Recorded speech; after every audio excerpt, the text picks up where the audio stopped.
Welcome to Inside the 18. I'm Michael Magid, and everyone's laughing because I'm always way too loud at the beginning.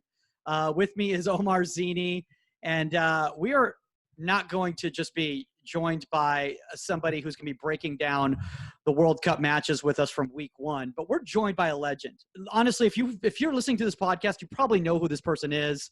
Olympic gold medals, been to World Cups, NWSL Goalkeeper of the Year, Stanford Cardinal legend, Nicole Barnhart. What's up? Welcome to Inside the 18. Hi, guys. Thanks so much for having me on. We're just so excited to have you, honestly, here because, I've told Omar basically every week that we're doing any sort of World Cup coverage, we have to have somebody who's been to the World Cup. Otherwise, we feel like we're not doing our service to the fans because we could be talking about the Women's World Cup the entire time, and they'll be like, yeah, but have you been? And we'd be like, no, we have not. So we need people that have been there. First off, everybody, thanks for rating, reviewing, and subscribing. You all have been absolutely incredible out there. We're getting fans from all over the world reaching out to us and always wanting to have different questions answered. And you send us a question, and we feel that it's beneficial to our entire goalkeeping community. We'll play it on the air. So let's get to that first, guys. First off, a shout out to Dickie Cameron in Scotland. He doesn't have a question. He literally reached out, and he's like, yeah, you guys have answered all my questions on the air, so I'm good. But I just want to let you guys know you guys are doing a great job. And we said, oh, you guys listen to us in Scotland? He's like, yeah, actually a lot of us listen to you in Scotland. And I said, oh, I'm so sorry for Scotland goalkeeping if that's the case. Your accents too, man. I think hopefully we have fans all over the world with your English accent, your Jamaican accent last episode. Oh my God. Barney, if you heard the one that we did with Jill Lloyd and at TKI, and we were doing the previews, and I was like, all right, let's get to this group. And I just literally just did stereotype accents. And Omar's like, we may need to edit this out. I'm like, I was not trying to be derogatory in any way. I don't want to end up in BuzzFeed in any way. So let's get to this question real quick, everybody. And this is awesome, but we have Barney here because she's going to be able to shed some light on this as well, too, since she's been in high-level situations. Chris Parsons from Brisbane, Australia. Did I say that right, or is it Brisbane? I think it's Brisbane. But Brisbane? Yeah, it's okay. Okay. Well, sorry, Chris.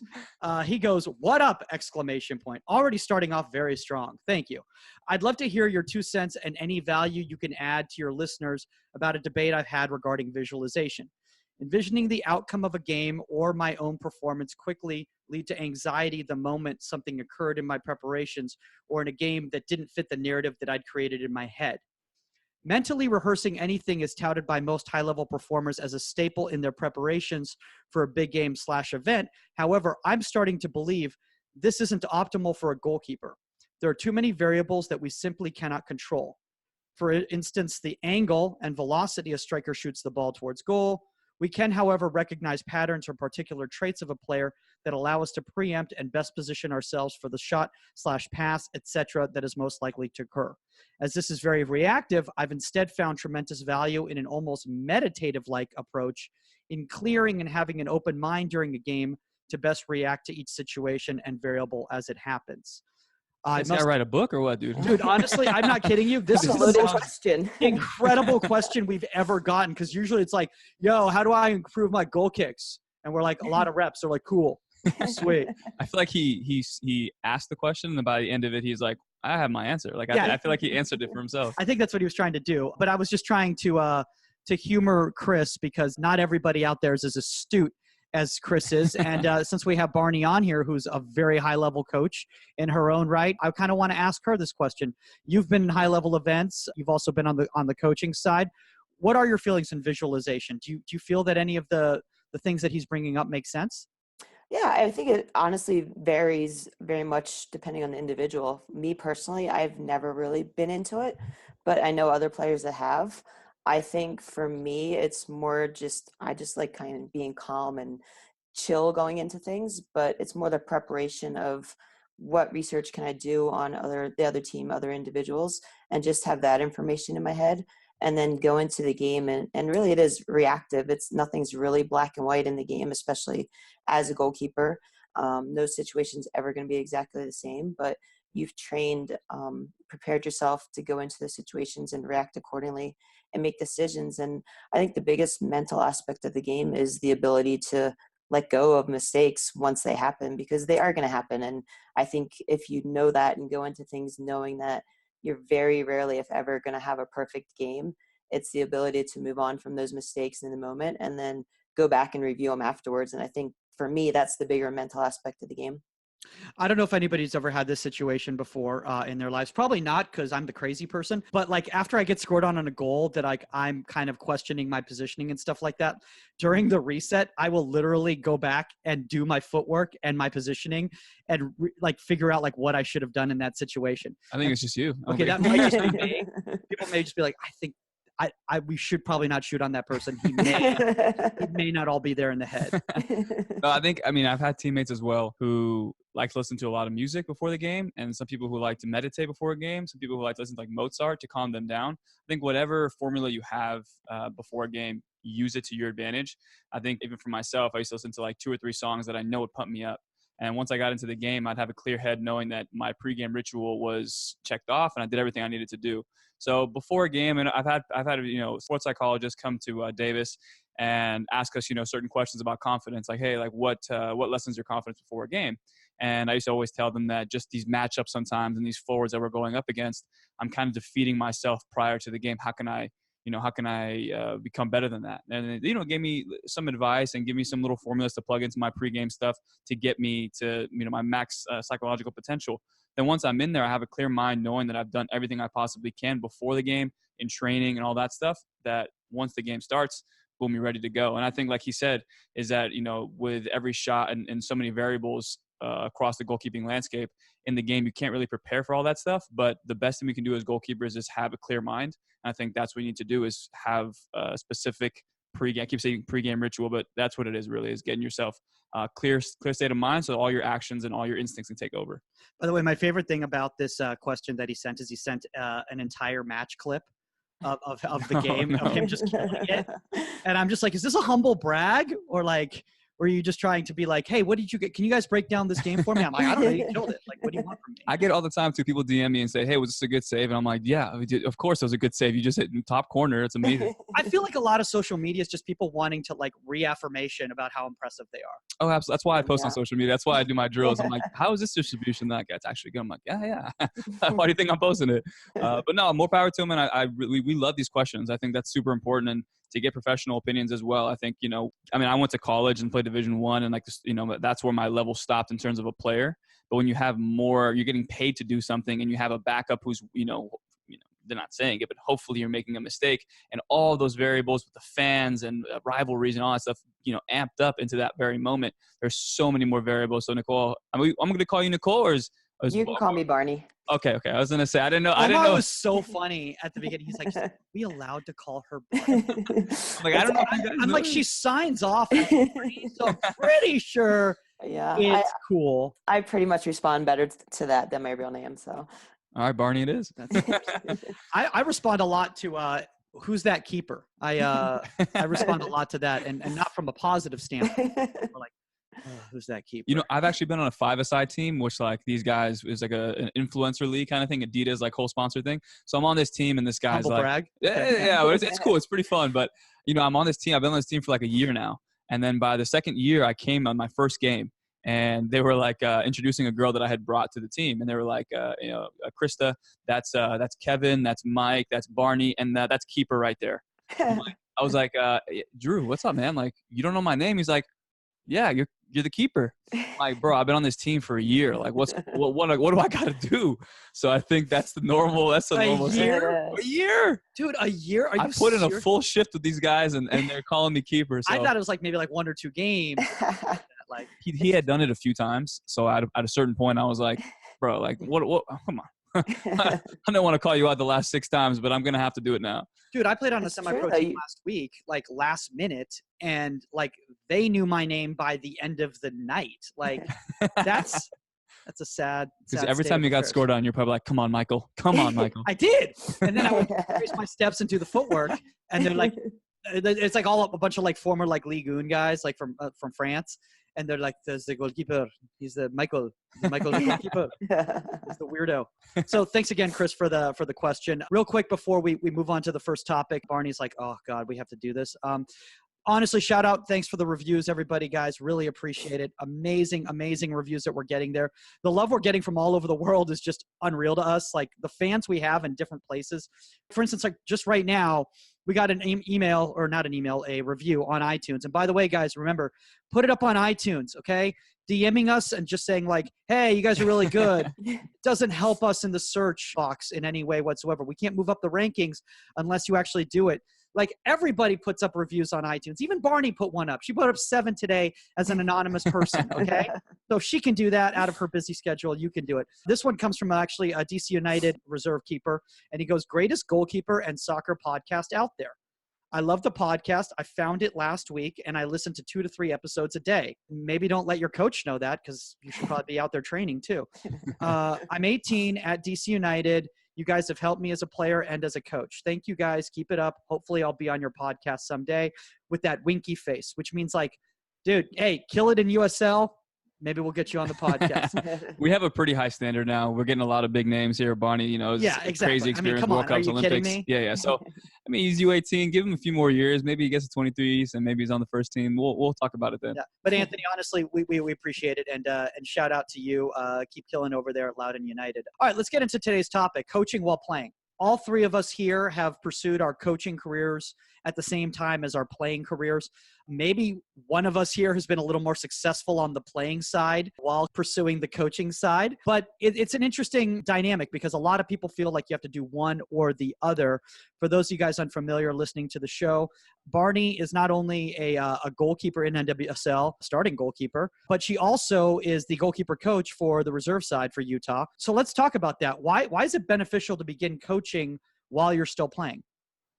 Gosh, I think there's so many benefits to it. I think first off, it's an opportunity to get your foot in the door while you're still doing something else and see if it's actually something you enjoy or are passionate about. I know a lot of people that are like, man, I want to get into coaching, and then they get out there and do it like, whoa, that's not for me at all.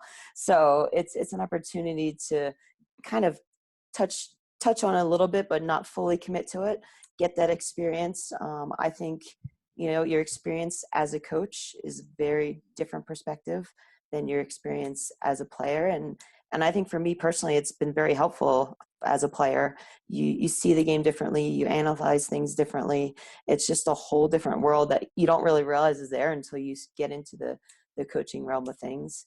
And then I think too, while you're playing, you have so many more resources available to get into that coaching world. And I think if it is something you're truly passionate about doing later on post, your playing career, that's the time and place to start getting into it, because there's really so many people around you looking for help, looking for high level players to get involved with their programs and help out. And it's a good way to do it. And then I think the biggest thing is just a good way to gain the experience in the coaching world as you start to transition into it. So once you do finish your playing career and get into coaching, if that's what you want to do, you're not just coming into it with no experience behind you or no knowledge or anything about what it's really going to be like. You've already kind of made that smooth transition into it. See, that's why we have Barney on here, because we could say this was till we're blue in the face to our fans, and they go, yeah, that's just Omar and Mike talking, though. In all honesty, though, like, I mean, I couldn't obviously said it any better. I mean, Omar, is there anything you want to add to that? Like, I mean, I don't know. That's why I showed you my paper right there. I wrote 2 notes, but as you started talking, Barney, I was like, okay, you're still playing and you want to coach resources/network. And then you said resources, so I showed Mike that I crossed that out. So I actually have networking my notes down further, so there you go. We'll cross those out then. But no, I think that the biggest thing is that everyone who's been listening to the podcast, I got picked up to go play in the Armenian Olympics, which are coming up, or Pan-Armenian Games, I would say. They're coming up in about 2 months. So I'm kind of been. Thank you for giving the legal title to the tournament. Just wanted to make sure, just in case anybody wanted to look me up. I mean, wanted to look me up. But no, yeah, I think now that I'm getting back on the field and putting these sessions together, I'm putting them from a different perspective now. Instead of it being me trying to develop a player, I'm trying to put myself in those drills and see if they're actually going to be beneficial to me. So I think that's the biggest thing as well, is that while you're while you're still playing, and then you're also designing these drills for other goalkeepers, it's super important for you to have the experience knowing that, okay, I've done this drill before. I know exactly what the benefits are, because in theory sometimes may not actually line up with the what's happening in practice. So I think that's the biggest thing now when you couple that dynamic is being able to actually see, okay, my coaching points for this drill, I am actually doing the drill. Oh, actually, you know what? This is a second coaching point that I want to actually bring up. That's also a big thing as well, is being able to understand what you're putting in what's happening in your mind, and you're drawing it out if it's actually what you're feeling in the drill. I'm glad you pointed to your My head. dome, yeah. But yeah, I think that's for me. I think I'm doing my first session tomorrow. When this comes out, so that day tomorrow I'll be back on the field. You're gonna put that up online, right? Yeah, I'm gonna show people my. Yeah, absolutely have to put that. I can't wait to see you just like mishandling the ball, like everything going underneath, no front smothers, like all that. I can't even imagine. Like I had a session this morning, and one of the kids had he hadn't trained for a long time, so his hand-eye coordination was really off. So he was flinching at everything, and he had his arms super far out. I'm like, you have the Frankenstein hands. He's like, Coach, why you got to do me like that? Why you got to call me Frankenstein? I'm like, look, man, you got to clean it up. So I know tomorrow it's gonna probably be like that for me, and I think that's the beauty of it. So we'll see. So we've all been talking about the positives of it. Barney, Omar brought up the fact about, once you get into coaching and then you hop back into the goal, that all of a sudden you start maybe thinking like a coach. And like, is that a difficult situation for you sometimes, where it's hard for you to let go of that coaching brain when you go out there and you're working with the first team, with Utah? I mean, I honestly think as a goalkeeper, I think it's so beneficial to have that coaching brain, just because of the position we're in on the field. We are kind of, the quarterbacks, we see everything. And I think as the goalkeeper, it's your job to kind of prevent things from happening. And I think the coaching brain honestly helps tremendously with that. But I think for me personally, I'm pretty good at kind of shutting down, and I get on the field and I'm like, all right, my focus is this, and that's what I'm going to do and worry about. And then I'm one, though, where after the game, I'll go back and watch games and break it down like I was the coach and be like, man, that should have been better. Man, that was really bad. And go at it from that approach. So, and for those of you guys out listening out there, it's not like Barney is like, dabbing in coaching. Like, she is a legitimate goalkeeper coach with like legitimate clinics and programs and all of that stuff. And we're going to talk about that later. So when we're talking about balancing coaching and playing, I mean, we're not talking about like she's out there for an hour doing some coaching and then the rest of the time she's playing. Like, she's legitimately balancing two businesses at the same time. So let's talk about that. Like, what are some of those challenges for you? How do you find the way to balance that time? It's tough. I think for me, I'm a little bit of a perfectionist too. So I want everything to be good and be good the first time. So I'm going to a lot of times spend more time on things than I probably should. But, at the same time, I feel like it's so rewarding and I love it that it's worth that little bit of, extra effort, energy, being maybe a little bit more tired on a day to be able to do that, because it's something that I truly love. And I feel like I get so much out of, while being able to help others at the same time.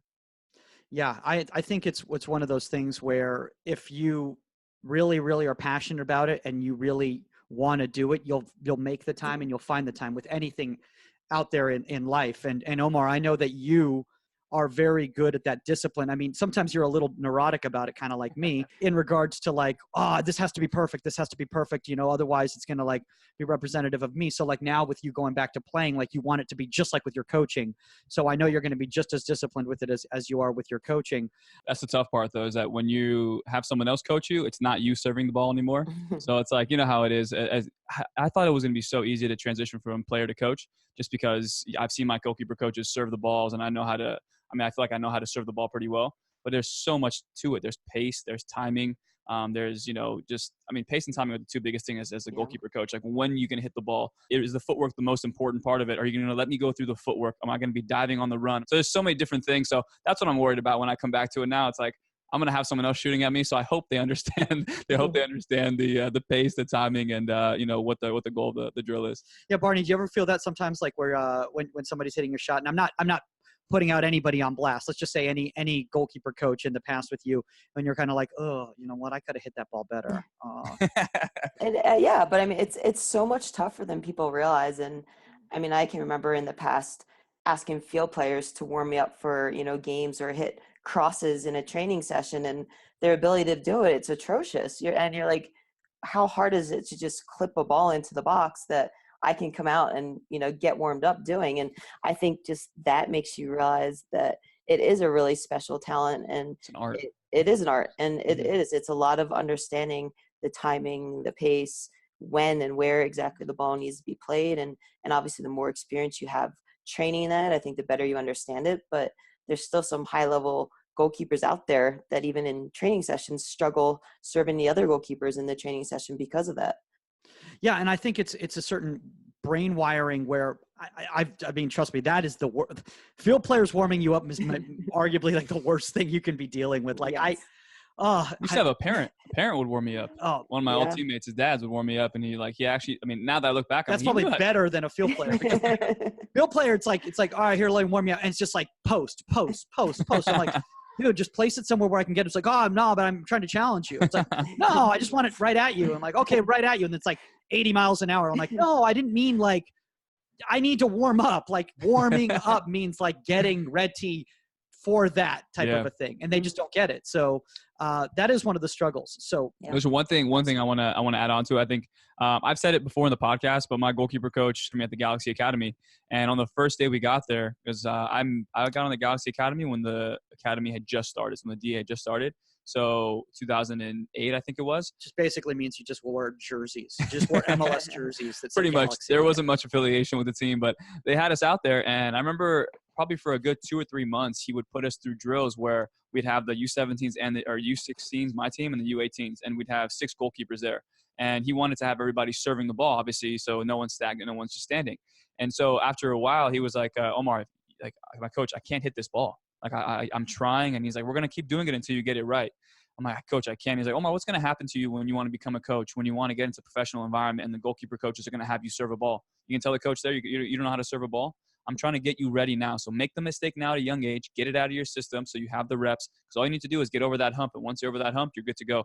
And I mean, fast forward now as a coach, like that has served me so well. I think that's what it is as coaches too. It's like if you have an idea that in the long run, you kind of want to get into that, really start breaking down film as a player, because you'll see the game from a completely different spectrum. So let's talk about being a player coach. And I don't mean a player coach as in like you're a coach, but you're also a player on the side. I mean as in actually being a coach while you're still playing the game. Barney, do you think that's a possibility? Do you think a goalkeeper can also be the goalkeeper coach on the team, or is that a conflict of interest type of thing? I think it's tough. I really think it's a big conflict of interest. Obviously, you're being pulled in a lot of different directions that you probably don't want to be. It's hard to know what hat you're wearing at the appropriate time, and I just think it would be very tough and very challenging. I think it would probably take a very mental toll on you if you tried to do it, and I don't think I would ever want to do it, honestly. I did it for a USL2, like what it's called PL back then team. And the way I found out was when they're like, "Oh, those keepers are pretty solid, aren't they?" I'm like, "Yeah." They're like, "What do you think are some of the things that they need to work on?" I'm like, "Oh, well, blah blah blah, this and that." And they're like, "Yeah, you should definitely work with them on that." I'm like, "Yeah, no, I'm definitely willing to give some tips." They're like, "No, I mean like you should be working like we'd like you to be the goalkeeper." And then like you'll never play. Like you'll just be like a third string keeper who's just not there.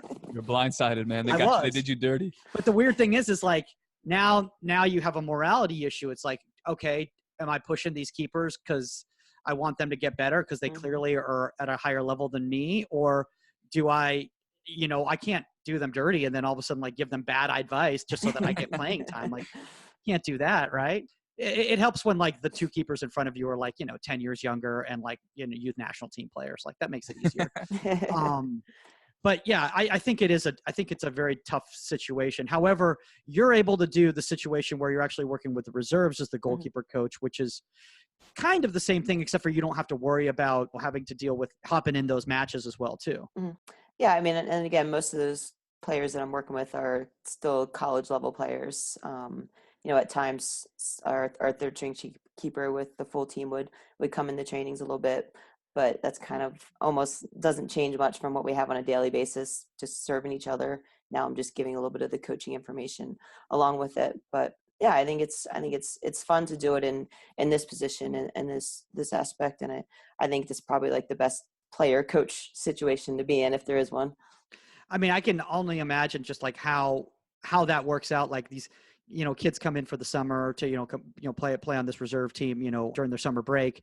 And, Nicole Barnhart is the goalkeeper coach. And they're like, oh yeah, I better step up my game, because this is just not some schmo who's just serving the ball at me. Like, this is the person who I'm going to watch on the weekend. So, I mean, I'm sure they would work hard anyway and stuff like that. But do you definitely get the kind of feeling like those first couple days where they go like, oh, this is like a legit person, and I kind of want to show my best? Yeah, I think the hardest thing I find is people come in, they're so nervous around me. And so I think sometimes that first training session is a little bit of struggle for people sometimes because of that. So I try to initially just make it fun, make them know that I'm just kind of like one of them. I've been there, I've done it before, and they don't need to worry about any of that. They don't have to think of me as the starting keeper for the Royals. I'm their coach, and have fun, enjoy it, and look at it in that way. And I think pretty quickly they kind of come to terms with that. And I think they probably do want to push themselves a little more because of it, but I also want to push them and allow them to improve and get better. So I think it's fun, and I hope that, that pressure takes off them pretty quickly. Now, what do you think is easier when you're still playing, to work with youth or to work with professionals? Like, what do you think from a mindset standpoint is an easier transition? Gosh, I think a little bit it depends on what your ultimate goals are. I think they're obviously very different ends of the spectrum. I really, really enjoy both. I love working with the youth because it's an opportunity to really teach the game and really develop players. And that's a whole different experience than at the pro level, where you're not necessarily doing as much teaching and coaching anymore, but it's more preparation and just trying to get players sharp. And there's going to be little things you tweak here and there, but when you get to that level, it's more of working with what the players have and have been successful doing up until that point, and just keeping them sharp doing those same things. So, and again, you can strike balls a lot harder. You can do different exercises and drills that are a little bit more challenging and mentally and physically with the older players. But I really love both sides of it for very different reasons. Yeah. Omar, I know that you like the older players. You can't stand the younger players. No, I don't mind it. I think I like the older guys, obviously, because I can strike the ball a little bit more. I can challenge them and put them into more difficult situations. And obviously, with their experiences, they know how to not hurt each other when they're doing crosses and we're doing aerial battles, things like that. But the best thing for me is obviously doing the young kids, because you just learn the techniques that you were taught, but now you actually have to convey the message in a way it's digestible for those young kids. I think you do that really well, Mike. You show me really well how to give people information that in your head might be complex. Because I don't understand high-level tactics, so it makes it easy for me. It's like, oh yeah, I just read page 1 of goalkeeping. Okay. Well, I was teaching somebody, I think, when I first got into coaching like 2 years ago, and I was teaching someone how to do the front dive. Yeah. And I was thinking to myself, like, wait, I was taught this and I know how to do it because I've seen it, but I don't know how to explain it.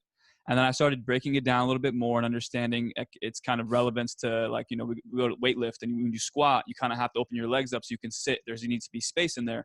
So in my head, I'm like, oh, okay, boom, there it is. Hey, so you want to step out a little bit so you have that space for your knee to drop in and you can actually get down to the ground. So it's just fascinating when you train these young kids. You start realizing all the techniques that you learned, there's actually a rhyme and a reason for it. And then it's all about the messaging. And I think that's the fun part about goalkeeping. My feeling about this, and I don't know, Barney, what your philosophy is in regards to working with youngers, is I feel that there's too much overcoaching going on. You've still got to keep that joy, and you want these kids to want to continue to want to be goalkeepers. And for me, it's you pick and choose your moments when to break things down. And try not to criticize saves, especially in match type situations, because all you're going to do is just eliminate that emotion that they just got from that experience of making a save type of a thing.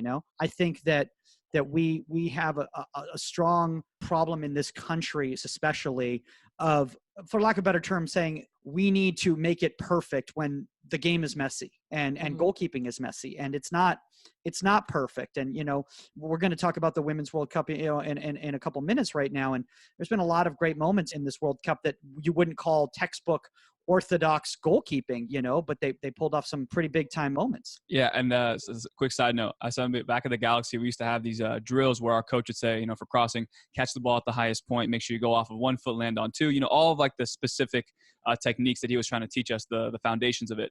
And I remember one time we played against San Diego Surf, and I came down with the ball, they hit it far post, and I was like backtracking. I was too square.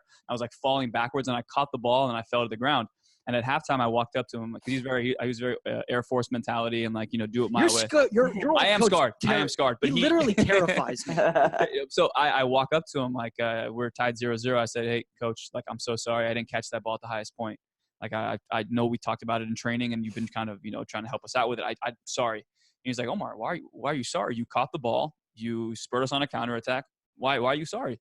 And I'm like, "Oh, like I just thought you wanted to be done a specific way." He's like, "Omar, of course I want you guys to do it the right way, but there's gonna be times, like you said, Mike, the game has so many variables that you're not gonna do it right. You're not gonna always scoop the ball the proper way. Sometimes you might have to deflect it out of bounds just to be safe." And that's the way the game works. That's how the position is. But like you're saying, it's like don't discourage that. But if you make a mistake with the poor technique, we learn.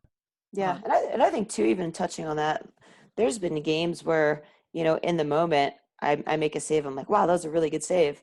And then you go back and really actually break it down and film. You're like, wow, technically that was terrible. And, 9 times out of 10, I may make that save that way, but, there may be that one time because it wasn't technically correct that I don't. But you have to realize that, in the goalkeeping world, very rarely are you 100% technically correct on many saves. And you try to train it as technically correct as you can in training so that when those situations come and it's a little bit off, you can adapt and still make that save. But yeah, in the games, you very rarely go back and watch film and say, wow, that was really clean or really sharp or how I wanted it to be. There's always something that can be done a little bit better or cleaned up a little bit that, may help you make a better save the next time something like that happens. Yeah, and I think that's where the coaching yourself type of aspect comes into it, and I think that's why goalkeepers tend to lend themselves to becoming coaches, whether they decide to do it while they're still playing or after they're done playing, is because we have kind of that mindset and we kind of have that understanding that we can learn from our mistakes and always improve upon, but at the same time we're willing to let the experiences happen and deal with the situation in front of us rather than try to be predicative. Is that a word? I don't know. Anticipatory. I think that's the right one. Yeah. Like you can definitely have an idea of where things are going, but you're still reacting to what's in front of you. One of the issues that I always have with youth is a lot of times that they have that perception of what is going to happen. Or my favorite is when you're doing an activity, a drill, and they do what that was called for in the drill based on the walkthrough rather than what it was actually in front of them. I'm like, you're not dealing with reality. You're not dealing with the moment in front of you. Was that flight of the ball just like it was served in the walkthrough? No. I said, well, then react to it how you would in a game. Everything has to be based on how you would do it in a game. Absolutely. Yeah, I agree. Yeah, absolutely. So before we move on to the World Cup, which is where the fun stuff, what we all want to talk about, Barney, what advice would you give to any players while they're pursuing a coaching career? I think the big thing would be, get your foot in that door and start the coaching process as early as you can if it is something that you really want to do, especially if you have no past coaching experiences and you're starting to get a little bit farther into your playing career and towards the end of it. I think, as I kind of mentioned earlier, there's so many soccer teams around wherever you are. So reach out to teams in your area. Coaches will gladly take on any players with experience to come in and help them be at training, gain some knowledge and exposure doing it. And I don't think you'll really ever get anyone's going to tell you no if you ask them to come out and be around sessions to kind of get that experience and knowledge and see if it's something you really want to do, but also just building up your repertoire of things that can help you down the road with coaching. And I think just if you have the opportunity to do any of the coaching education courses, to do it. I was fortunate enough, to have them offered to us through the league this past year. And it's something that, I'm not gonna lie, it's very challenging mentally and physically. You walk away from it almost more exhausted than you are a week of preseason, but it's so rewarding. They push you to think about the game in ways that you've never done before. It's going to help you start building your coaching network, which I think is huge to grow that network while you're still in the game, so that when you do get out into that coaching world, that you've already kind of built it and grown it a little bit, because it's going to be so beneficial and help you so much once you do to get into the coaching stuff. Yeah, no, I couldn't agree more. I think the best thing that you just said is in regards to taking the coaching education. Don't just assume that you know everything just because you've been playing the position. go out and keep learning. I always tell people, when people ask me, they're like, oh, you know so much about goalkeeping. I'm like, I don't know anything about goalkeeping, because if I really believe that I know everything about goalkeeping, then I shouldn't be doing this anymore, because I need to keep growing in order to keep benefiting the game, in my opinion. That's me. 100%. I think that's one of the biggest reality checks that I had once I finished playing, is that I almost felt like I know everything and I'm the one who's going to step in and change everything. You expect all these opportunities to come in when really it's like no one really cares about your playing career. Sure, it looks good on a resume, but if you know what you're doing and how to convey messaging, then it's going to show. And I didn't know how to do that. So when I went out there, I was almost learning on the fly, and that's why I started my page to kind of show people what I knew. And then eventually I got to the point where I was like, I'm setting up all these questions on my page, and some of the answers that people are responding from Sweden, from Chile, from Brazil, and they're saying things about techniques that I've never heard.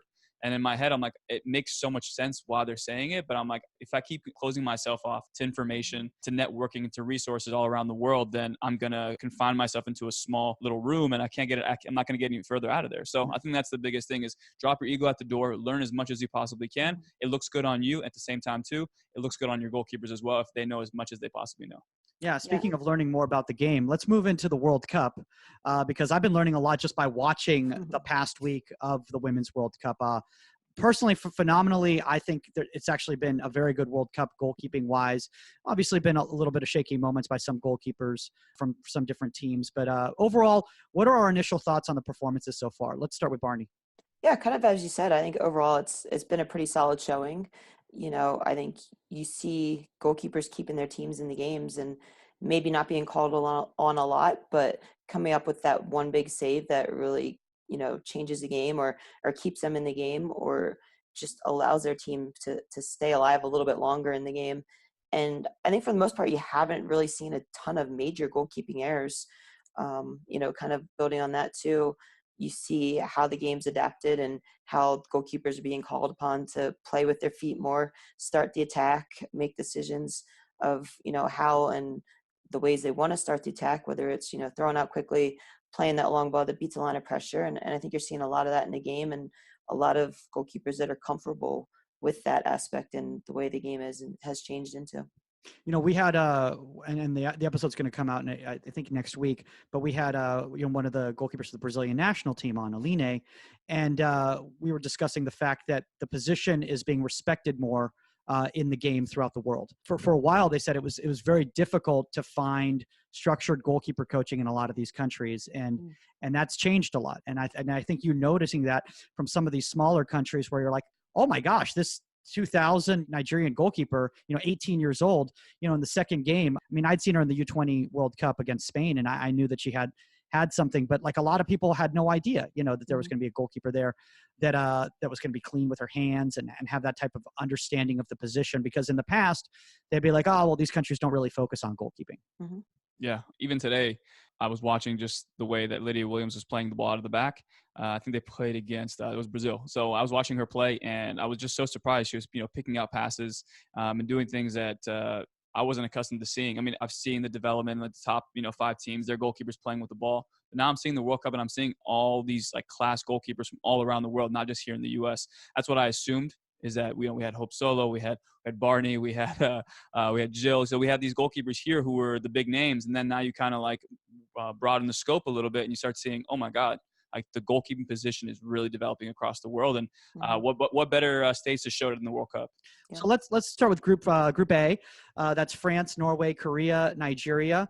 I brought up Cynthia Ndozi, 2000. Choki Oluwahi, I'm butchering these names, got the start for Nigeria in the first game. She had some situations, poor decision making coming off her line, a little rattled, really rough shot that it came right over her upper V, right down the middle. And then they made the decision to go with the 18-year-old, who I think has a ridiculous future. I think this World Cup is going to be kind of a breaking out performance for her, Cynthia Ndozi. And I mean, she was pretty darn solid. She looked clean, smooth under pressure. She even did her best Allison impression under pressure with some distribution where a ball was played. And she's like, you know what? I'm just going to Cruyff turn that ball.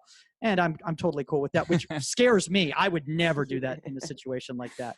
Parried negative out of the corner on a close range shot. Good cut technique to hold it clean. She's been my standout in this group so far. Nothing to say against Ingrid Helmseth. I just don't think she's really been tested in the second game. You could see that the difference in speed of play between a Nigeria and a France was very, very different. As in, France was so fast that she's lost a little bit of a step based on her experience, let's just call it. But, she still looked great in the positioning. Honestly, my surprise in this group has been Serba Adi, who I think looked a little shakier than I expected.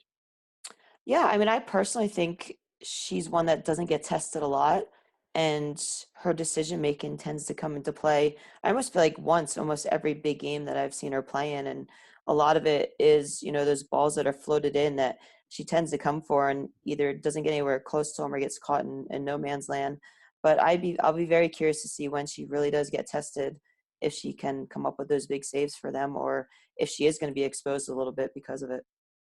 Yeah, a lot of people say that, the thing with Serba Adi is, ironically, it's a lot like Hugo Lloris, where, could come up with a big time type of a save, but they can also come up with a big time mistake that could cost you at the same time too. Omar, anything you want to add to this group? Seeing as how I think you watched every minute of every game. Do you have any idea? Do you have any idea how much time I've spent watching all these games? Because honestly, with having Barney on, I'm like, I have to look like I know what I'm talking about. This is your time to shine. I think if I add anything else, people are going to be like, all right, you stop talking. So well, you're usually the professor goalkeeping. I am, because I watch. You're like in the 3rd division in Hungary. Guys, I've been on vacation, man. I've been on vacation. So I was in Mexico, and Mexico's out on the World Cup for the women, so it's not a big thing over there. All right, so let's move to Group B. Let's talk about this group. And honestly, for me, it's Germany, Spain, South Africa, and China. That's right, in China.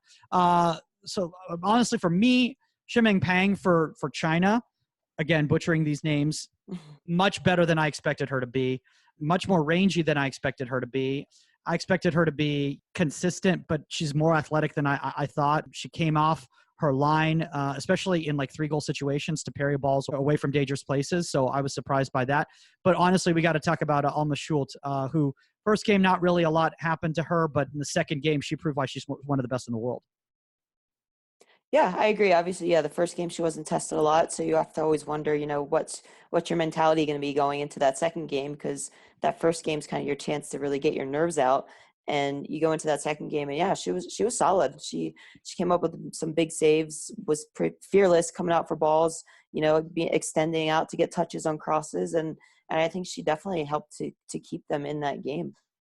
Yeah, one thing about her that really was fascinating to me was that, and I don't know if it's a DFB thing and the way that the German Federation, how they train their goalkeepers, but a ridiculously high line, very Neuer-esque, the way she plays, coming out and going for those low kick saves, for clearances and that sort of thing, and the direct distribution. But the decision making was just legit. And obviously she was in very good club form, with Wolfsburg. She'd been struggling a little bit with Germany, but now they're looking pretty solid again. Let's talk about Spain a little bit. Sandra Panos, she got the nod over Lola. We all thought Lola was going to be playing Dolores Gallardo. Did you see the goal that they gave up?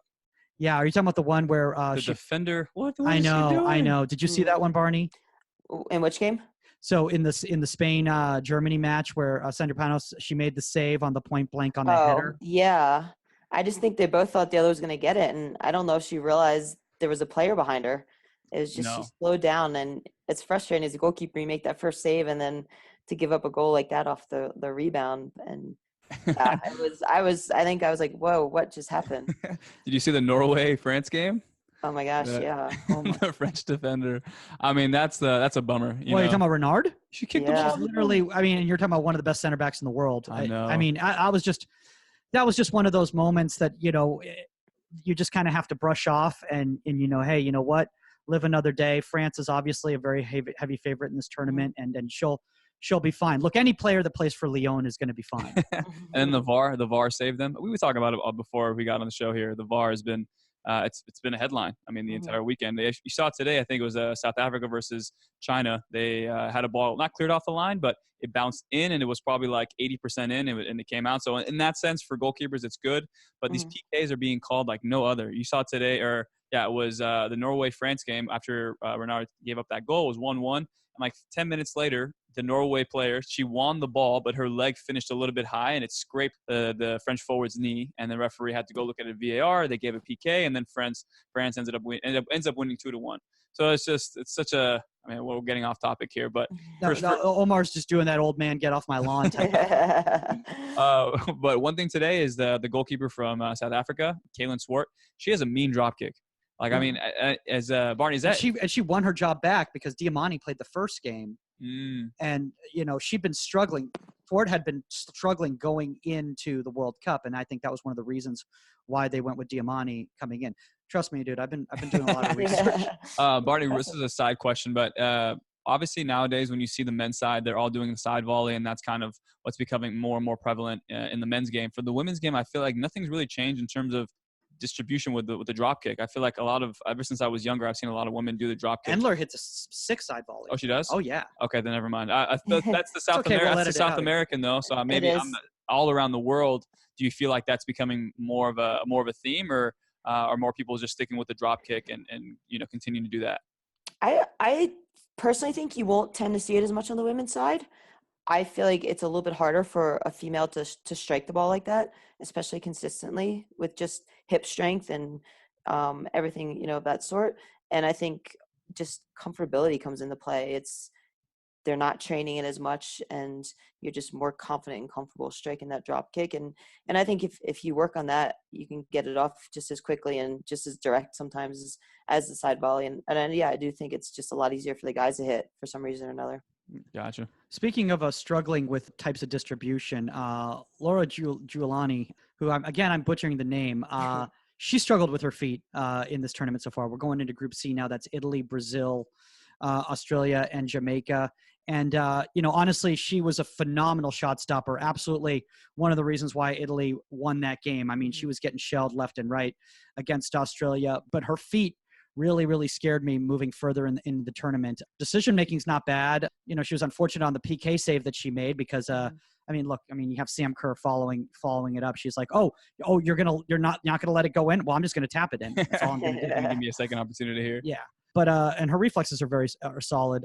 She also pulled off the spread David De Gea save. I love that. But do you think that's a worry for Italy moving forward deeper into the tournament when you have a goalkeeper that's struggling with their feet? Yeah, I think so. It just takes that one little mistake or one poor decision on the ball with your feet to have the ball coming right back at you and giving up a chance or potentially a goal. And as you get deeper into that tournament, teams are going to start recognizing that and probably put them under a lot more pressure to try to cause those turnover situations. So it's either Italy has to change their way they play out of the back and not go through her as much or not ask as much of her, or teams are going to start exposing them if they do keep doing that. Yeah. Now let's talk about Barbara in Brazil. I was surprised that she got the starting spot. I thought, from what I'd heard is that Venano, is that the name of the head coach for Brazil? I have no idea. That he was favoring going with Aline going into the tournament, but obviously decided to go with more veteran leadership with Barbara, who'd been with the national side, for a while, even though she hadn't been getting her shots in games. She obviously had an unreal top hand save on Bunny Shaw and then a point blank save in the Jamaica game. But then I feel that in the next game against Australia, she was exposed to some of her decision making coming off her line. Yeah, definitely. She got caught a couple times coming off her line for balls she has no right coming out to, and doesn't get a touch on it, or is caught again in no man's land. And again, when you get further in the tournament, it's gonna cost you. It could be that decision that leads to a goal and knocks you out of the tournament. So I think that's going to be a big thing for them moving forward, and try to rein her in a little bit. But she does have that veteran experience, veteran leadership back there, which you do probably think goes a long way with the team and moving them forward. But then you have to look at the goals today, even in the game, and it's the second goal is a tough goal. It comes through. We don't know if it's shot or a cross, but I think she's a little bit out of position on it initially, a little bit too caught near post. You do have to kind of hold and delay on that player running and thinking they get a touch. But I think if she's in a better position, maybe she gets a touch on that. Third goal is unlucky, comes off your own defender. Again, it's that whole controversial play we talked about a little bit earlier on. But, that's the save that you sometimes need your keeper to come up with to keep you in the game and make that big save, in the moment. And Max, if you're listening over in Germany, You see, Barney agrees with you. I got a DM from a fan today, literally after that second goal, and he went, "Barbara was too close to his to her near post," and I'm like, you think so? He's like, yeah. And then we watched it back again. So obviously, if Barney says that she was too close to her near post, then she was too close to her near post. I think she might have been maybe a little bit shielded, but I think, maybe she'd been in a little bit of better position. Maybe she could have gotten a prep step and gotten a touch to that ball right there. Let's talk about Lydia Williams in Australia. I thought she was very solid in her first game. The second game, she wasn't really as tested by Brazil, which I was surprised by. I thought that Brazil was gonna shell her a little bit more. But do you see big things from her moving forward? I think Australia's got a good shot now to advance out of group. Yeah, I think so. I think the first game for her probably was a really big confidence booster, honestly. She came up with a couple really big saves. I think one or two of them may even been called offside eventually, but to get those saves under your belt in that first game, you're only going to go up from there. And again, she's comfortable with her feet. She's comfortable starting the attack plan out. And I do think for Australia to be successful moving forward, it's gonna come down to her and the ability to make those big saves, because I do think defensively they, not as much in this game, obviously Brazil didn't get at their back line quite as much, but I do think their back line was exposed a little bit in that first game, and teams are going to get behind them, and she's going to be called upon to make those saves. And I think that's what's going to be required of her for Australia to be successful and move farther down in this tournament. Yeah. And then you're probably wondering, what are you guys going to say about Sydney Schneider? And we're not going to say anything about Sydney Schneider because we love Sydney Schneider. We can't say anything negative about it. No, honestly, yay, Sid, on 19 years old, at the start against Brazil, found out the night before. I mean, guys, go back and listen. We just did a piece with Sydney Schneider, for about an hour with her, and as nice as could be, and humble like you wouldn't believe for a young player who's getting these sort of opportunities. But I mean, look, shout out to her. I mean, I would probably be hiding in a corner if I found out that was my first game ever in a World Cup. Yeah, she stepped up to the moment, and I think she was rewarded all across social media. Everybody was giving her praise. When you come up with an opportunity like that, and she seems so mature, and like you were talking about how quickly she ascended to the U17s, U20s, and the first team. It's just such a huge responsibility to take on, especially for your country in a big stage like that. But she answered the calling, and it's crazy to play against Brazil. I mean, luckily Marta wasn't out there because she was injured. But Christian was out there. That's true. Yeah, some of those goals, unfortunately, were tough to concede. But more props to her. Hopefully, Jamaica can pull off a victory tomorrow, and maybe her story continues from here. So we'll see. We're excited. We were excited to have her on. Mike had been hunting her down for a long time and trying to get her on you the make it sound like I'm stalking goalkeepers. No, but Mike, we're looking for pieces to do, and Mike was like, I think she's going to be the one to start. I was like, you think so? And he's like, you know what, dude? This is like the Amazon before the Amazon. So you pulled it off, man. Give you a high five. Let's make it audible on there. Oh my gosh, high five! That was the worst high five ever. Oh, there we go. Oh my gosh. No, I mean, I did pick her as a breakout star, but whatever. All right, let's move to Group D. And this is a really fascinating group because this is actually a very difficult group. It's England, Scotland, Argentina, Japan. Argentina was better than I expected. I know that sounds horrible to say that, but I did not expect a lot out of Argentina. Let's talk about that England-Scotland game because people have been circling that on the calendar. Karen Barnsley is one of the best goalkeepers in the world. For somebody who's with such a large frame, she's got such a great light touch with her feet. And I think that's so important, how smooth she is with the ball. Not much she could do on the Helmsley shot, from 3 yards out. I thought Kim Little was going to put a hurting on her, but that did not happen. What'd you think overall of Bardsley in that game, Barney? I thought she was good. She did what she was called to do and did it pretty cleanly and did a good job. Again, you want to be clean, especially in that first game, and the cleaner you are in that, the more confident you're going to be moving forward. And I think she did. I think she was pretty much solid all around, and it's a good starting point coming into a tournament for sure. This is an example of one of those keepers where England's a very disciplined team and they're very, very put together.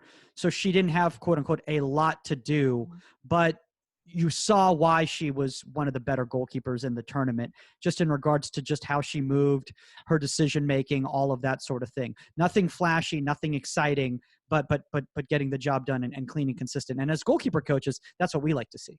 Yeah, absolutely. And sometimes there's games we don't have a lot to do, or the most challenging games, because mentally you have to stay in it. You know, you may not touch the ball for 70 minutes and then all of a sudden you're asked to do something. So I think to be able to not be called upon to do a lot, but still come up and do a good job and be clean, I think that says a lot of her. I think Alyssa Nair checked into the spa mid-game. I don't think she was in the was going to be called on in that game, Well, but we're almost at that group. We'll get there. no, but I think Barney, for you in terms of like big tournaments, and obviously like we're talking about earlier, if you make a mistake with your feet or just make an error in a big game like that, there's such a small window for you to recover mentally. And then Mhm. for you, do you feel like as a goalkeeper in these small tournaments like this, what you're really focusing in on and honing in on in these big tournaments is just risk management, trying to keep yourself out of the headlines, just keep the ball out of the net, obviously, but make sure that you don't do anything too risky because we saw in the last few World Cups, I mean, even the Euros, Greece was so defensive in the 2004 Euros, and they ended up winning the whole thing after scoring a goal off some mistakes from goalkeepers. So, I mean, for you in these tournaments, do you feel like that's a point that you would make it to your goalkeepers, or is that what a coach has told you in the past? I think it's more just maybe not risk management, but just be aware, be aware of your decisions to play out, who you're playing to, what times you're playing out. And if you're not comfortable, confident playing out, don't be afraid to go long and just get those touches on the ball initially and then kind of build from there. And especially these teams where, players are coming in, it's their first major tournament. There's obviously going to be nerves, a lot of nerves. And especially if you're not getting a lot of touches on the ball in that first game, the more the tournament carries on and you're not getting those touches, I think those nerves are going to stick around for those players. And it is going to come down to maybe a little bit of risk management in those situations to avoid, a disaster with your feet or, being called upon to make that first big save. That's what I was trying to say, but I think she encapsulated it really well. But like you said, no, I think that's the we talked about last year with De Gea at the World Cup is that the Spain system is so you don't really get the goalkeepers involved. It's really just keeping the possession in the offensive third, and the goalkeepers really just get either countered on or they get a PK. That's what we saw in the last World Cup for them against Russia. It was a PK. Against Morocco, I think it was another penalty kick or a one-on-one situation on the counter. So with the goalkeeper, especially, you have to be like with De Gea. At least he's just such a big shot stopper, and he gets his confidence from the shot stopping. And I feel like some goalkeepers out there, as Mike and I have talked about, and I'm sure Barney, you in your career as well, it's like find ways to be a part of the game and you build your confidence, whether that's you have collecting a cross, communication, or playing with your feet. Find different ways so that you can access that confidence within you so that you can actually not second guess yourself in certain moments. Okay, well, speaking of shot stopping, this is a great segue to move on into the next group. Trust me, we'll talk about Lee Alexander in the next podcast in regards to Scotland because I think she's going to have some other moments. I thought she was pretty solid in that game. Correa too. Correa. Oh yeah, amazing for Argentina. I mean, if you watch the end of the game, the entire team was crying. I think it was their first point in a World Cup ever. So that was ridiculous, and I'm happy for her, and that's awesome. Yeah, I mean Japan. I mean, just people did not expect that, and Japan did not expect that. Yeah. But let's move on because I want to talk about some of these favorites here, and let's talk about Group E. Let's Netherlands, Canada, New Zealand, Cameroon, and I want to talk about Asari Vendaval because I know you as an Arsenal supporter, Omar, are big time on her on Venendal, and honestly, wow, what a performance that she had! Just unreal. Yeah, I mean, I've always been kind of a big favorite of Netherlands, and I think if you have a goalkeeper putting in a performance like that, it's only going to boost the confidence of a team like that who's already kind of coming in on a higher note, having some good results coming into the World Cup tournament. So if your goalkeeper's putting a performance like that, your whole from the back line all the way up front, it's boosting their confidence, and you've got to think that's just going to raise their performances moving forward. What I liked about her performance is that even like from like Rosie White's like long range shot, the one that she parried, like there was no doubt where she was playing that ball. It was out of dangerous space for sure. There was no chance that anyone was going to be able to follow up that ball and put it in a bad position for her. Unreal low ball save in the first half on Sarah Gregorius, like on that volleyed ball, because that I thought was crossing the line. I mean, that was unreal. I mean, she really, really looks like one of the favorites if Netherlands can go far to be a consideration for Golden Glove based on the performance I've already seen. So just from watching her highlights before and watching obviously the game this past week, it's definitely something to be said about goalkeepers who can keep themselves active in saves. And I feel like on one of the saves that she had, she didn't react right away to the first shot. She kept her feet moving and she was able to pick the ball out of the bottom corner. I think that is something that needs to be said for certain goalkeepers is that their ability to to have situational awareness and keep their feet active. How many times do we see goalkeepers default into certain movements or default in certain techniques? Like we talk about with the block save, sometimes if you don't know how to do it properly, the people are defaulting into that, turning their head away, when really they would have just stayed on their feet. They maybe would have had a chance to make a foot save or something like that. So for her, again, I'm an Arsenal fan, so shout out to her and shout out for a great game from her. And we'll see how the Netherlands, do the rest of the tournament. And I know. I was going to touch on that point too. I do think our footwork is very good, and it's what allows her to get to those saves and make those big time saves. And I do think that's going to be called upon in games moving forward. And if she can keep her feet active, it's going to come up. She's going to come up with a big save again for sure because of it.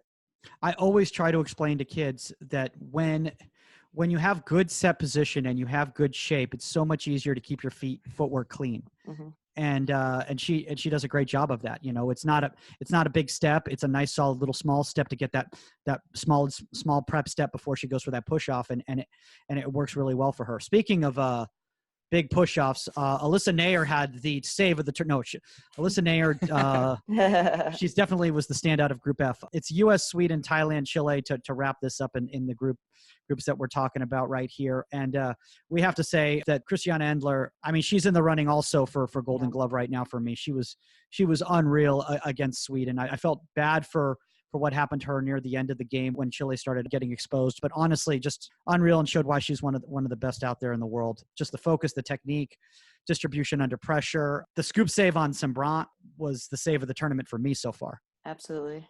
Yeah, just the ability to pick up that ball through traffic, pick it up late, and then react to that really close deflection. And that's, again, footwork, phenomenal. Just keep the ball out of the goal however you need to. Don't even try to hold it. She knows, that's a ball. I've just got to get a touch and knock it out. And yeah, phenomenal save for me as well. And a lot of people say, on the Jacobson shot, top hand, I had, let's just say a young lady who I coach, and she said, but she's so tall. It's easy. I'm like, you've never been in that situation before. We've seen tall goalkeepers not be able to get there. So yeah, that's defeats her purpose. But I think the biggest thing that I think the biggest takeaway we can take from her performance is knowing where to parry the ball, especially on that deflection. I think it's one of the techniques that isn't trained enough, and I'm definitely a victim. I'm not a victim. I'm one of the protagonists. What's what I'm looking for? I don't know. It's 441 here. I'm one of the coaches who doesn't emphasize this enough. People who watch goalkeeping, if you watch back in the day, Peter Schmeichel against Rapid Vienna, and I think it was the Champions League, is it one of his most famous saves? He comes across the goal and they header it down and he flicks it over the net. Have you ever seen that one? Yeah. Okay, so there's also a more famous one called Gordon Banks doing the same thing, but you know what? That's very true. That's not my time. That's your time. That's a little. Yeah, it's definitely my time. I'm 120. But no, I think that's the biggest thing too is teaching our young goalkeepers how to parry the ball and how to put it into less dangerous areas to give yourself at least a chance to get back up, get into a good position, then have calm feet to make a save. And I think she did a great job of that, especially with the condition of how many people were in front of her obstructing her view. Her being able to dig that ball out and pushing it out to away from danger was superb. And I think as a coach, I'm going to challenge myself. I'm going to probably challenge other coaches as well. Is every once in a while, like it might not look optically like how it should be in terms of you're teaching goalkeepers to push the ball away when they could probably catch it, but that's where you build the foundation as a goalkeeper coach, the technique. And then eventually in situations like this, your goalkeeper can go, you know what, I've done this before, I know how to push the ball away, and they get a strong hand on the ball versus like a deft hand. Yeah. And I people have been asking me, they said, what are you guys going to say about the U.S. performance? What are we going to talk about in the goalkeeping aspect in regards to the Thai goalkeeper? Honestly, you've never been in that position before. I felt honestly is very, very unfortunate. Great learning experience. She was hung out to dry quite a bit. Obviously, the level of development of the goalkeeping position needs to improve in the country, and that's all I can really say. Anything else you want to add to that, Barney? I mean, yeah, it's a very unfortunate situation. Obviously, just resources in general for the women's game in that country, I think just need to be made more readily available. And you hate to see teams come in and have experiences like that, but it's also a once in a lifetime experience to be there. And yeah, you got pummeled by the U.S., but you also just played against the best team in the world. So you hope that there's positive takeaways, for them from this whole experience and even that game in general. We talked about it earlier before we went on the podcast, Omar and I, and we said, it was reminiscent of the '92 Dream Team, U.S. basketball, where they came and absolutely destroyed teams in the Olympics, and it actually pushed a lot of countries to put more resources into basketball. They said, what if we're going to go to these competitions, we want to represent our country as best as we can. So we need to put a little bit more emphasis into this. And maybe it's going to inspire, some younger Thai girls to want to go out there and play the game and say, what, I like this game. I want to play this game, and I'm going to pursue this because I want to make my country proud.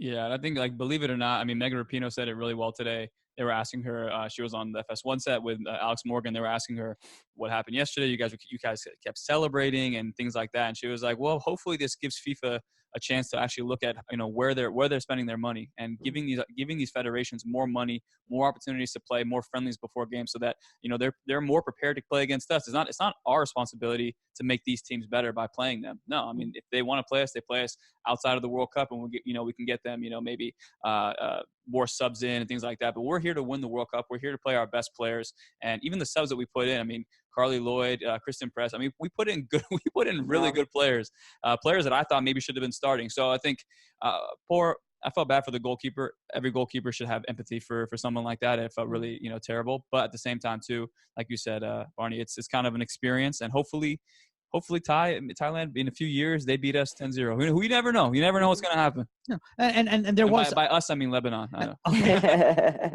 And by the way, I do want to say class act by certain players, like Alex Morgan obviously played for Cal, Miranda Nild, played at Cal, and she just graduated from Cal, consoling her afterwards and talking to her about the experience and everything like that. And I think, moments like that, as well, the tweet that you're talking about as well to the goalkeeper, I think that shows that there's a difference between, celebrating on the field and rubbing it in after the fact. I didn't feel that there was anything that was condescending. It was more excitement about scoring a goal celebration, as opposed to look what we're doing to this country. So I didn't feel like it was a bullying type situation like that. All right. I know we're running really. Barney, thank you so much. I mean, my gosh, we're going so long with you here, but honestly, we could go for 4 hours with you. I love talking soccer, so this is fun. Don't worry, Barney. If we have to cut down like 10 minutes, I'll just cut out all of Mike's parts. Yeah, with our time quota. Don't worry. All right, so let's talk about week 2. I'm excited about week 2. Now we're starting to get into the final games of the group, and some of the matchups that we're looking for. Barney, what are some matchups you're looking for in this final week of group stage? Gosh, well, there's going to be some big matchups coming into, the final games of group stage. Obviously, all the groups haven't played their second games yet, but, I was looking forward to the France-Norway game, which already happened. I was looking forward to the Germany-Spain game, which already happened. Australia-Brazil. I think the Italy-Jamaica game is going to be a big game and helping decide Italy's fate in their group. Canada-New Zealand, again, I think they're going to be battling for a spot, coming out of that group. So that's a big one. And then moving into the third games of group stage stuff, that China-Spain game is going to be huge. And I think it's going to be a good one. We saw better performances from both teams in their second game. And I think that's going to be a big game. Italy-Brazil game. And I think Jamaica-Australia, again, all games that are really going to define the group standings coming out, and who comes out of groups where, and who comes out of groups at all. I'm really looking forward to seeing Endler against the U.S. attack. That front three might be the most potent front three in the world. And that's going to be, that's like a Messi, Neymar, Suarez type situation coming at you. Yeah, no, I think the U.S. versus Sweden, I mean, I think they've played them. But Sweden tied us in the last Olympics, right? Or the last World Cup? Sweden knocked us out of the. Yeah, they knocked us out. Olympics. Oh boy. Okay. Yeah, well, that's what I'm excited about. I think I alluded to it last episode with Jill. I said, hey, obviously you play these teams enough times in world stage games. Which team are you looking forward to playing against? She's like, we're looking forward to playing Sweden, obviously, because they beat us. So I want to see that game. There's a lot of history between us and them. I'm excited to see that one. England versus Japan, because I think now Japan has more to play for. So I think with Karen Bardsley, I'm excited to see how she steps up to things. And Argentina as well, their goalkeeper. Hopefully it's not a one-game wonder. Let's see how she does. Like you said, Endler, I'm excited to see how she plays as well. I don't know. She was so young. She's like 27. I thought Endler was like 29. 29. Okay. Well, this is the first I've heard of her, and she's apparently the best in the world, one of the best in the world. So, and she plays at PSG. So Does she? yeah. Yeah. Boy, I am so out of the loop. I think I'm only I'm only in the loop with the U.S. team. So, and the people we've interviewed. I'm a Brazil fan. And I'm a Jamaica NWSL. fan. You I'm a watch a Thai- lot of you watch quite a bit of NWSL now. I do, yeah, I do. But no, I haven't watched it since the World Cup started. So I'm excited about seeing Cynthia Ndozi against France because I can't even imagine being 18 years old and going up against Yeah. France. That is a scary, scary notion. And we'll see if that first game that she just played this past game was a real thing or whether she was a flash in the pan. I want to see Henrik Lindahl against the United States because she hasn't really been tested yet this tournament. And everyone says that, she's one of the better keepers out there. So I really want to see what happens against that. Obviously, not Norway. Sweden has a very defensive, structured defense is what I'm trying to say. We've been on for a while. all right, let's wrap it up here. All right. So let's, speaking of structured, a lot of you out there in the summertime are saying, it's so hard for me to train getting ready for my college season because I don't know what to do. It's so hard, yada, yada, yada. Well, guess what, guys? There's some special announcements coming up here. And if some of you guys might be familiar with Techne Football, which is an app that is a personal training app that is developed by IL Averbush and some other people. And it basically, has a lot of different skill sets that you can work on, your dribbling, your striking, all that sort of stuff that you can do on your own. There's a big announcement coming in the world of goalkeeping, isn't there, Barney? Yes, there is. So Yael approached me a couple years back when we were playing together in Kansas City and asked what I thought about, developing a goalkeeper aspect part of the app. And I said I thought it would be phenomenal because, as a goalkeeper in a modern game, you're expected to be just as confident and comfortable with the ball at your feet as field players, pretty much in this day and time. And at the same time, you're expected to be just as good of a shot stopper. So you kind of have double standards. You're expected to be really good at everything, where field players only have to be really good with the ball at their feet. And, you basically have to work on and refine all aspects of your game. And I think there's not a lot of opportunities out there for goalkeepers to do that away from their team training environments right now. So we've decided to develop a technique goalkeeper training system within the app. And we're working really hard on it to give goalkeepers the opportunity to just really refine all of their skills on their own time, at their own pace, away from team sessions, and work on the little aspects of the game that necessarily aren't being touched upon a lot of times in the bigger picture of these training sessions. So yes, we are working hard to hopefully get that launched in the fall, and stay tuned for announcements regarding that for sure. Yeah, and then if you guys are not wondering why we haven't talked about this yet, is because it's not out yet. It's not out yet. It's in the development stage. But one thing I do like about the development that you guys are going with the app is that a lot of it is distribution based, and Omar is a huge proponent on the distribution aspect of the game and being able to work on that. And that is something that a lot of goalkeepers can work on their own. I mean, obviously you do need service, from a person, but with a rebounder and stuff, there's a lot of things you can do. Yeah, absolutely. I mean, everything we're going to be doing is with a ball, a wall, maybe a few cones, maybe a tennis ball, but it's very simple, but it's going to be an opportunity to just get touches on the ball with your feet.